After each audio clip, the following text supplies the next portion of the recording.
کیا مسلمانوں کو جو بائبل ہے وہ پڑھنی چاہیے؟ مسلمانوں میں سے دیکھیے دو طرح کے لوگ ہو سکتے ہیں. ایک تو عوام ہے، تو عوام تو اتنا ہی مطالعہ کرتے ہیں جتنا ان کے لیے ناگزیر ہوتا ہے. محققین ہیں، دین کے صحیح طالب علم ہیں، ان کو بائبل ضرور پڑھنی چاہیے. اس کی وجہ یہ ہے کہ قرآن مجید ہم کو بار بار توجہ دلاتا ہے کہ ہم نے فلاں بات بائبل میں اس طرح بیان کی، تورات میں اس طرح بیان کی، ہم نے انجیل میں اس طرح بیان کی، زبور میں ہم نے یہ لکھا ہوا ہے. رسالت میں آپ صلی اللہ علیہ وسلم کی پیشین گوئیوں کا حوالہ دیتا ہے، سیدنا مسیح علیہ السلام کی پیشین گوئیوں کا حوالہ دیتا ہے. بے شمار مواقع پر قرآن مجید بعض واقعات بیان کرتا ہے جو بائبل میں بیان ہوئے ہوتے ہیں، اور ان کو اجمالاً ذکر کر کے اشارہ کر دیتا ہے تاکہ ہم تفصیل وہاں دیکھ لیں.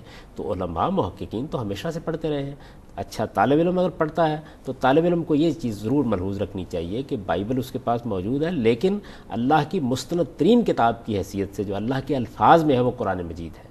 تو قرآن مجید کی روشنی میں اس کا مطالعہ کریں. جیسے ہی آپ قرآن کی روشنی میں مطالعہ کرتے ہیں، حیرت انگیز طریقے سے آپ کو معلوم ہوتا ہے کہ ان کتابوں کے اندر اللہ کی کتنی حکمت ہے جو بیان ہوئی ہے. آپ تورات کو پڑھیں، وہ توحید کا ایسا شاندار بیان ہے کہ آدمی حیران رہ جاتا ہے. انجیل کو پڑھیں تو دین کی جو حکمت ہے وہ سیدنا مسیح علیہ السلام نے بیان کی. بلکہ میں تو مشورہ دیتا ہوں بہت سے لوگوں کو کہ مسلمانوں کی اس وقت جو حالت ہے اس کے لیے انہیں بائبل کا مطالعہ ضرور کرنا چاہیے. بائبل اصل میں ایک مسلمان قوم کی، جن کو بنی اسرائیل آپ کہتے ہیں، اس کی تاریخ ہے.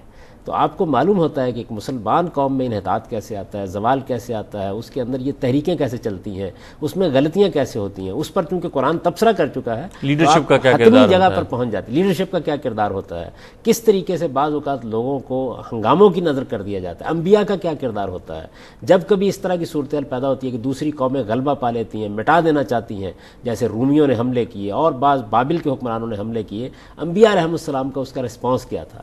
تو میرے نزدیک تو اگر آپ یہ جاننا چاہیں کہ ہم مسلمانوں کو اس وقت زوال اور انحطاط کے زمانے میں، محکومی کے زمانے میں کیا کرنا چاہیے، تو اس کے لیے ضرور مطالعہ کرنا چاہیے.